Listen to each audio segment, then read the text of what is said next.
Cinnamon swirl bread is really simple to make and it's wonderfully delicious. Let's get started by looking at the ingredients. I'll include a link below that will give you nutrition information and how you can use substitutes as well. I'm starting out with 2 teaspoons of yeast, 7 grams, and it's the instant yeast. If you're using the active yeast, you have to warm up your milk first and then follow the directions on the packet. I'm now adding in 1 cup of milk, which is 240 milliliters, and to that I'm adding in 2 eggs, which is 100 grams after they're cracked open. And then I'm going to add in some butter. Actually, I'm using margarine here because I don't have any butter. 1/4 cup, 56 grams, and you want it softened. Then you want to add in a little bit of sugar, and this helps with browning and flavor. It's 1/4 cup, 50 grams. And just mix this up briefly just so you can get those eggs where they're not going to be all in one spot of the dough. Add in some flour, which is 3 2/3 cup approximately, 550 grams. And finally you want to add in some salt for flavor, and that is 1 teaspoon or 5 grams. You want to mix this together until you get it to where you can no longer mix it by hand, and then you want to gather it up into a ball and put it out onto a clean work surface and begin kneading this. Try to pull out as much as you can. If there's a little bit of residue left over, don't worry about it. When you very first work with it, it feels like it's a really stiff dough, but then all of a sudden you'll start seeing it stick to the counter, and that's because your hands are warming up the butter or the margarine, and it's going to make a mess, and you're going to see it start to spread out on your counter, and you'll be tempted to put on some more flour. Just hold still, wait until you're about 5 minutes into kneading, and if it's still real sticky like this, then go ahead and feel free to add some flour. But I recommend to just continue kneading it until it's nice and smooth and it stretches well. And I'll show you what that looks like in just a second. Now, it will stop sticking to your hand and it will look like it's ready, and you'll think, oh good, it's ready to go. Just try to stretch it, and if it tears really easy like this, you want to knead it a little bit longer. That typically happens around the 6-minute mark, and you need to knead it maybe about 2 to 3 more minutes. Sometimes you have to knead a little longer. It depends on your skill and how long you've been kneading by hand. Don't worry if it takes you 30 minutes to do this. It usually takes about 8 to 10 minutes for most people though. And see, this is what you're looking for. See how easily it stretches and it doesn't tear when I'm pulling on it? This is a perfectly kneaded dough, and you're ready to go the next step, which is just to wait. You cover it up in a bowl. You can use a lid like this, or you can use plastic wrap, or you can use a towel. I don't like to use the towel always because sometimes your dough can dry out. If you do use a towel, dampen it first. Some people say you don't have to do that, but I have not had success. I say if you want to test the theory, just make a cheap dough and then try it, and that way you won't have to waste expensive ingredients. Now, some people will tell you your dough is ready if you push in and the indents stay but don't collapse or bounce back immediately. I want to show you that's not always the case, because if you check it too early, it's going to look like that. So don't check it too early. Again, I'll check it again 30 minutes later. Again, watch, I can press into it. It's not collapsing the dough, and the indents are staying and they're not bouncing back immediately. But yet this dough is not ready. You're going to have to let it sit. You really want to look for a combination of it rising about double in volume and also the bouncing back test. If you don't do both steps, then you're going to have some problems. The next thing you'll need is maybe a ruler is helpful, it's not necessary, and a 9x5 or a 23x13 centimeter bread pan. And if it's not nonstick, you want to make sure you grease and line it. Okay, let's set this ruler aside and let's discuss the dough briefly. As I said before, now it will hold the indentation, but it's also double in volume. Now you know it's ready to go. You're going to use 1 tablespoon of cinnamon, 12 grams, 1 tablespoon of flour, 9 grams, and 1/2 cup of brown sugar, 113 grams. You can cut the brown sugar down to 1/4 cup or even 1/3 cup, but try 1/2 cup if you like it to be sweet. And you want to just stir this up briefly until it's well combined and set it aside.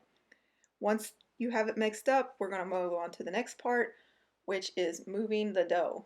You're also going to need some butter, so if you don't have any out, go ahead and get it out because you want it to be soft and very pliable. Now, if you don't have a ruler, which you're going to want to go 8 inches by 20 inches, you can use the bread pan and just kind of eyeball it. That's what I do half the time. And honestly, if you go a little bit over or a little bit under, it's okay. You just smush it into the pan at the end. Now, I recommend using a rolling pin if you can, because you'll get a more even crumb in the end, and I'm going to show you the difference. I'm going to do this by hand because a lot of people don't have a rolling pin when they're starting out. And it works perfectly fine, but there will be some issues that pop up when you don't use a rolling pin, and I'll show you them when the bread is done.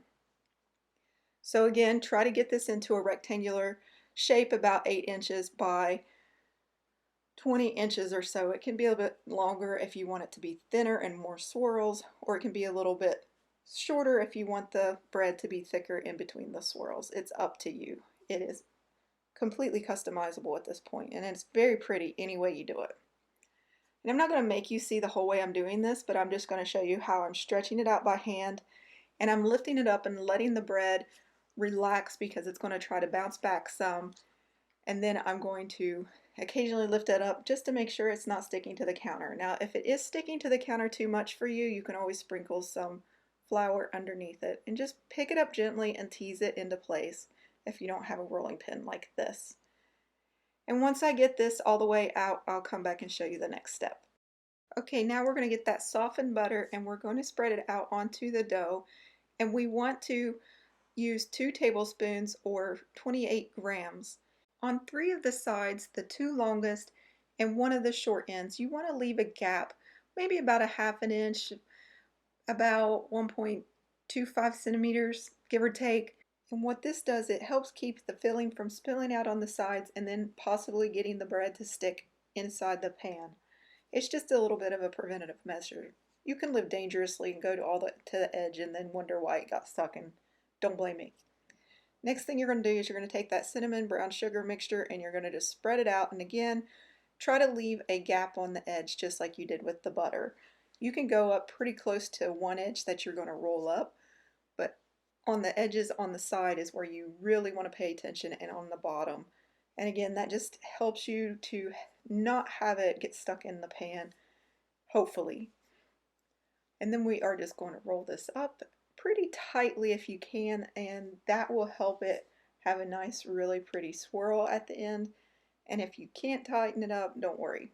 Now I'm making this pretty thin and long, and there is some pros and cons to that. The pros is you get more cinnamon to the bite. The cons is you sometimes will get a misshapen bread because it's thin, and you have a risk of some of the filling popping out on the side, because as the oven spring happens in the oven, it can bust out on the side. So just keep that in mind. If you're looking for pretty, keep the length thicker and shorter, and if you don't mind having a misshapen loaf but you really love that cinnamon, go ahead and make it a little bit thinner, because the taste pays off over presentation anytime. As you know, I'm all about taste. I really don't care about presentation. If you want to learn how to make bread artisan level, this is not the place to come, because between my shoulder injury and the fact that I focus more on flavor over looks, you will not get those kind of qualities here.